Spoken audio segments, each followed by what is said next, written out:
এবারই দেও হয়নি ফেরা ঘরে,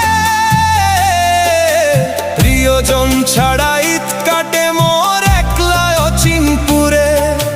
নিঃসঙ্গতা কুরে কুরে খাই তবুও মুখে হাসি, আমি যে প্রবাসী, আমি যে প্রবাসী।